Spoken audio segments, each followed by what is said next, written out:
안녕하십니까, 이태현입니다. 상해에서 여권을 신청하기 위해 밤새 줄을 서는 사람이 많다는 것을 들어본 적이 있나요? 거의 집집마다 다들 출국 준비를 하고 있다더라고요. 상해 출입국 관리국은 사람들로 북새통이에요. 터져나갈 지경입니다. 상해탄에 살던 부자들이 거의 다 떠나가고 있어요. 정말 미친 듯한 상황이에요. 곧 상해탄의 부자들이 싹 빠져나갈 거라는 말도 있어요. 데이터에 따르면 상해에서는 최근 10,000명 정도가 무려 680억 위안을 들고 해외로 이민을 갔다고 합니다. 그런데 흥미로운 건 첨단 기술이 발달한 미국이나 느긋한 삶을 즐길 수 있는 캐나다가 이들의 1순위가 아니라는 거예요. 오히려 일부 유럽 국가들이 그들의 최종 정착지로 선택되고 있다고 해요. 중국의 경제가 침체되면서 많은 중산층이 주택 구매로 인해 빚을 지고 시름의 직격탄을 맞아 삶이 어려워졌습니다. 상해 주민들도 같은 상황을 겪고 있으며 주택 가격도 급격히 하락했습니다. 게다가 중국의 정치적, 경제적 환경이 갈수록 악화되고 서방 자유진영의 중국 공산당에 대한 견제와 봉쇄가 강화되면서 최근 수년 사이 중국 부유층이 대거 해외로 이민을 떠나고 있으며 이들이 해외로 반출한 자금은 무려 수천억 달러에 달하는 것으로 알려졌습니다. 오늘은 관련 주제에 관해 이야기해보겠습니다. 내부 경쟁을 더 이상 견디지 못해 북경상해 사람들이 집단으로 이민을 떠나고 있습니다. 지금까지 벌써 60만 명이 넘게 떠났어요. 내부 경쟁과 발전의 한계에 대한 피로감으로 인해 북경상해의 중산층들이 이민 수속을 집단으로 진행 중입니다. 최근 유럽 각국 대사관 영사관에서 비자 신청 데이터를 공개했는데 최근 몇 년 사이에 북경과 상해에서만 무려 60만 명이 넘는 인구가 이민을 택한 것으로 나타났고 그 대다수가 중산층 가정이었습니다. 의외로 가장 인기 있는 이민 국가 1위는 스페인이었습니다. 중국 내부의 경쟁이 너무 치열하고 쌍순환 경제라는 정책도 아직은 완성되지 못한 가운데 생활 압박을 견디다 못해 자신과 자녀에게 새로운 삶을 주기 위해 이민을 결심하는 이들이 많아졌습니다. 일부 사람들은 영국, 아일랜드, 몰타 등을 선택했는데 그 이유는 자녀 교육 때문입니다. 해당 국가의 체류 신분을 취득하면 공립학교에 무상으로 다닐 수 있어 수백만 위안의 학비를 절약할 수 있고 그 나라에서 졸업한 자녀는 영국 G5, 미국의 탱스쿨에 진학하거나 중국으로 돌아가 해외 중국인 유학생 입학시험을 치러 400점을 받아 이 일일 대학에 입학할 수 있습니다. 물론 이 외에도 자유로운 이동, 상업적 목적 등 반복적인 비자 신청에 시간을 낭비하지 않기 위해 이민을 택한 사람들도 있습니다. 일본 출입국 관리국의 데이터에 따르면 2023년 6월까지 76만 명의 중국인이 일본으로 이주했으며 그중 많은 사람들이 상해 출신입니다. 왜 이렇게 상해 사람들이 일본을 선호하는 걸까요? 오사카에 사는 제 상해 친구가 그 이유를 말해줬어요. 한 가지는 일본의 부동산은 영구 소유권이고 공용 면적이라는 개념이 없다는 점이에요. 게다가 외국인이 집을 사는데 거의 제약도 없어요. 또 다른 이유는 지금은 단돈 25만 위안만 투자해서 일본의 법인을 등록하면 경영관리 비자를 받을 수 있다는 점이에요. 이 비자를 받으면 현지인과 동일한 복지 혜택을 누릴 수 있어요. 아이들은 공립학교에 무상으로 다닐 수 있고 성인의 의료비도 70%가 환급돼요. 중국 국적도 그대로 유지하면서 일본의 복지까지 누릴 수 있으니 말 그대로 일석이조죠. 만약 여러분이라면 이런 선택 하시겠어요?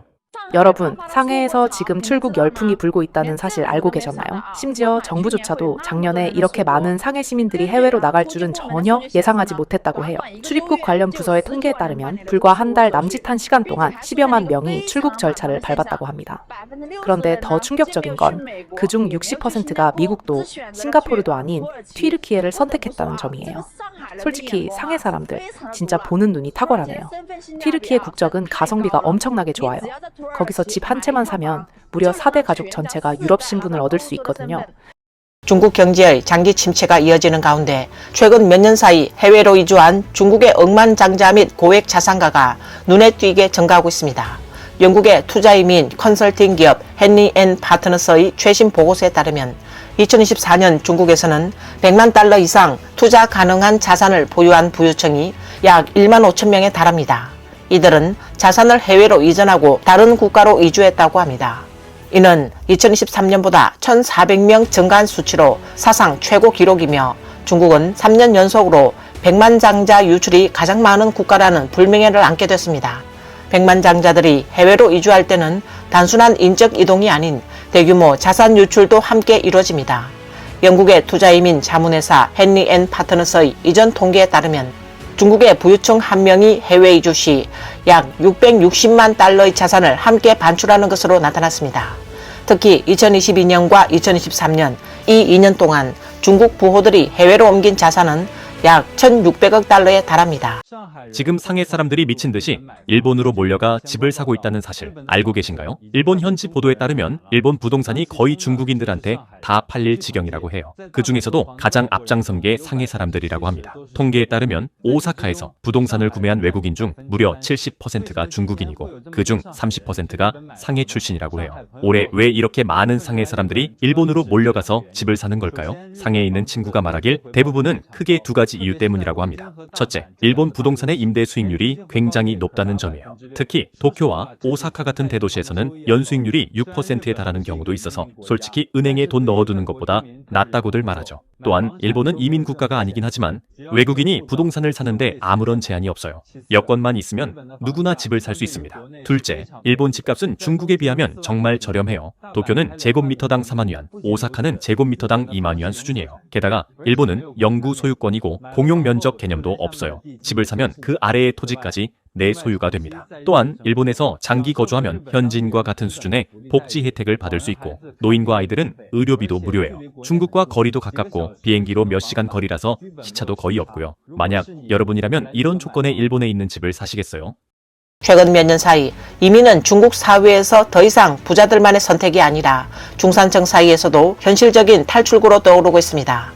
2020년 8월 이후 중국 부동산 시장의 급격한 침체는 현재 경제 전반에 어려움을 초래한 핵심 원인 중 하나로 꼽히며 이 비의 직격탄을 맞은 주체가 바로 중산층입니다. 상해에서 230만 위안을 주고 산 집, 지금은 얼마나 떨어졌는지 아세요? 오늘 길 가다 우연히 봤는데 우리 단지랑 똑같은 구조의 집이 이제는 170만 위안에 매물로 나왔더라고요. 그 순간 가슴이 털썩 내려앉는 기분이었습니다. 우린 당시에 계약금이랑 중개수수료만 해도 120만 위안 넘게 들었어요. 거기다 인테리어 비용으로 20만 위안 가까이 썼고요. 3년 넘게 대출도 갚았는데 이자만 갚고 정작 원금은 거의 줄지도 않았어요. 집을 샀을 땐 부동산 시장이 화랑이었고 집값도 계속 오르고 있었죠. 그래서 그때는 정말 잘 샀다고 탁월한 선택이라고 믿었어요. 집값이 오를 거라는 기대에 부풀어 있었죠. 하지만 코로나 이후 모든 게 바뀌었어요. 부동산 시장은 폭락했고 지금 따져보면 우리는 대략 100만 위안을 손해본 셈이에요. 가끔은 그때 2년만 늦게 샀거나 그냥 월세로 살았으면 이렇게까지 되지는 않았을 텐데 하는 생각이 들기도 해요. 하지만 인생엔 만약이 없죠. 현실은 받아들이고 앞으로 나아가야 하니까요. 맙소사, 상해의 한 부부가 소유한 집이 1,435만 위안에서 1,000만 위안으로 폭락했대요. 단지 집 한 채 팔았을 뿐인데 부자 계층에서 중산층으로 곤두박질 쳤습니다. 계층 추락에 걸린 시간은 고작 3년입니다. 이번에 양 선생이라는 분의 하소연을 듣고 나서야 비록 상해에서 부유층이라 해도 조금만 삐끗하면 중산층으로 전락할 수 있다는 걸 절감하게 됐어요. 자산이 줄고 계층이 미끄러지는 건 순식간이더라고요. 양 선생은 올해 43세, 장수성 북부농촌 출신으로 원래는 상해의 삼갑병원에서 근무했었어요. 그런데 승진 심사에서 탈락하고 간호사였던 전처는 집이 없다는 이유로 그를 떠났죠. 그 충격으로 마음을 다잡고 병원을 그만두고 2016년 가을 상해 개인 병원을 열었습니다. 사업을 조금씩 키워 지금은 간호사도 고용하고 조수도 생기고 최신 검사 장비까지 갖췄으며 고객도 쌓이면서 어느 정도 성공을 거두었다고 볼 수 있습니다. 블로그에 따르면 양 선생의 클리닉은 꾸준히 성장하여 처음엔 10여 평 남짓의 작은 진료소였지만 지금은 100평이 넘는 소형 치과, 성형 전문 병원으로 확장되었다고 합니다. 현재는 지역 내에서도 제법 이름이 알려진 수준이고 양 선생의 수입도 덩달아 상승해 월 수입이 10만 위안에서 25만 위안까지 되는 것으로 전해졌습니다. 2021년 양 선생은 상해의 중원 모만청 아파트 단지에서 148제곱미터의 주택 한 채를 구매했습니다. 당시 제곱미터당 가격은 무려 9.5만 위안에 달했고 총 매매가는 1,435만 위안에 이르렀습니다. 양 선생은 이 집을 살 때 700만 위안을 현금으로 선납했고 735만 위안은 은행 대출로 충당했습니다. 그 결과 매달 갚아야 할 주택담보대출은 4만 2천 위안에 달했으며 이는 개인이나 중산층 입장에서 보면 상당한 고정 지출이었습니다. 최근 경기 침체로 인해 양 선생의 병원도 점점 어려워졌고 수입이 예전만 못하게 되었습니다. 그 결과 매달 부담해야 하는 무거운 주택대출금이 숨이 턱턱 막힐 정도로 큰 압박이 되었고 결국 그는 집을 팔지 않을 수 없는 상황에 놓였습니다. 마침내 그는 해당 아파트를 1,003만 위안에 매각했으며 실제로 400만 위안 넘게 손해를 보게 됐습니다. 이처럼 순식간에 상해 부유층에서 중산층으로 계층이 추락한 사례는 현재 중국 중산층이 처한 부동산 리스크의 단면을 잘 보여줍니다.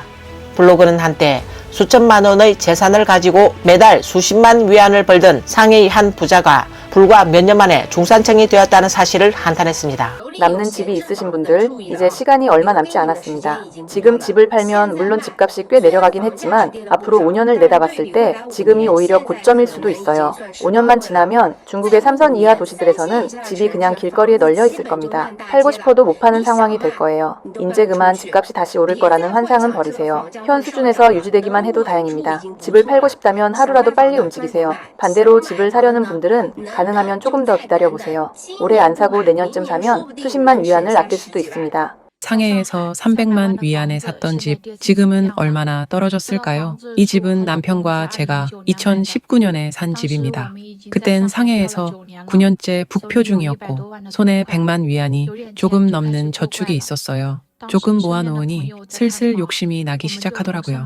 마침 주변 친구들도 다 집 보러 다니는 분위기였고 우리도 집 사야겠다는 생각이 들어 보기 시작했어요. 그 당시 상해 부동산 시장은 말도 못하게 화랑이었고 신축 아파트는 청약 추첨을 해야 할 정도였어요. 우리는 몇 군데 둘러본 끝에 상해시 봉영구에 있는 전용 110제곱미터, 방 3개, 거실 2개, 욕실 2개짜리 아파트를 선택했어요.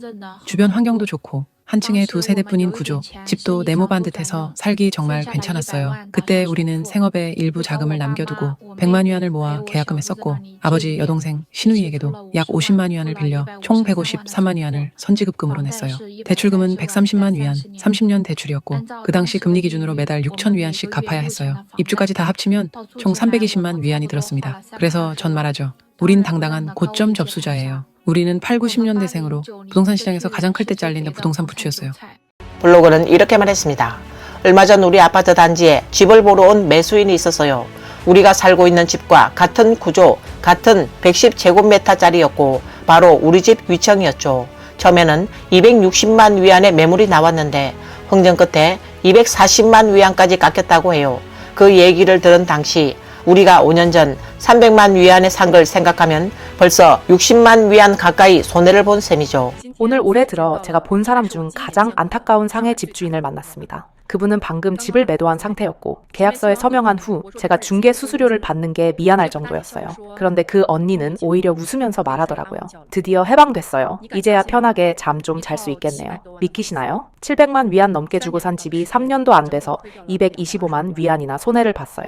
그 집은 매입위안이게 있는 56제곱미터짜리 작은 아파트인데 비록 노후 공공임대주택이긴 해도 상해 분들은 아실 거예요. 그 집은 루자주의에 인접해 있고 또한 이중학군이 걸려 있어서 집값이 줄곧 높았던 곳이었거든요. 그 언니는 2022년 하반기, 그러니까 상해가 코로나 봉쇄를 갓 해제했을 무렵에 그 집을 샀습니다. 그때 당시를 회상하며 말하길 당시 이 집을 두고 3명이 경쟁하고 있었다고 해요. 왜냐하면 이 단지의 제곱미터당 단가가 21만, 위안에서 13만 위안으로 폭락한 시점이었고 그래서 다들 가성비 최고라고 생각했던 거죠. 그래서 언니는 다른 사람보다 5만 위안 더 얹어주고 겨우 계약에 성공했는데 막상 2023년부터 전국 부동산 시장이 완전히 하향세로 접어들면서 가격은 계속해서 바닥을 뚫는 수준이 됐고 그 언니는 말했어요. 이 2년 동안 진짜 숨이 막히도록 힘들었어요.